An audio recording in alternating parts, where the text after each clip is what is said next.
Hello friends, welcome to my YouTube channel cooking queen Janvi. તમારે Parle-G બિસ્કિટની cake બનાવવી હોય તો ચાલો આપણે પાર્લેજી બિસ્કિટ લઈ લઈએ.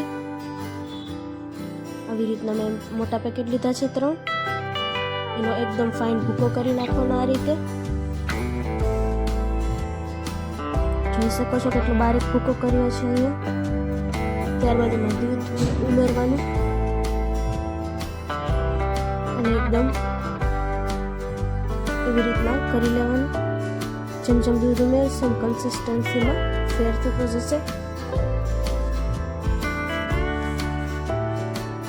એક વખત ઘરે ટ્રાય કરજો, બહુ સરસ બને છે. ઘી સ્પ્રેડ કરી મેંદાનો લોટ અથવા તમે બટર પેપરનો પણ અહીંયા યુઝ કરી શકો છો. એક પેકેટ ઈનો પણ તૈયાર રાખવાનો છે. આવી રીતના આપણી રીતે બટર પેપર વગર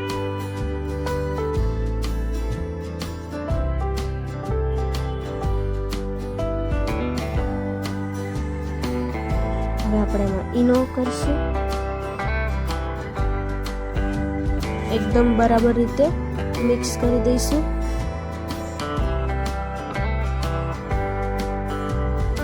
દૂધ ઉમેરીશું થોડું. જો વિડીયો ગમે તો લાઈક, કમેન્ટ, શેર અને તમારા ફ્રેન્ડ સાથે શેર કરી અમારી ચેનલને સબસ્ક્રાઇબ કરી નાખજો. એકદમ સરસ જોઈ શકો છો તમે કેટલું પરફેક્ટ બન્યું છે. હવે આપણે આવી રીતના ગેસ ઉપર મૂકી દીધું તો વાસણ એમાં આપણે એડ કરીશું અને 15 થી 20 મિનિટ ધીમા ગેસે થવા દઈશું. 15 થી 20 મિનિટ પછી કેક એકદમ તૈયાર છે. જો ચડી ન હોય તો થોડી વાર તમારે ચડવા દેવી પડે. એકદમ સ્પંચી બને છે, જોઈ શકો છો. થોડી એકદમ નથી થઈ, થોડી થવા દઈશું.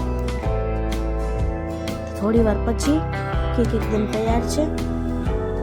હવે આપણે બહાર કાઢી લઈશું અને એને મોટું પીસ કરી એના પર જોઈ લઈશું.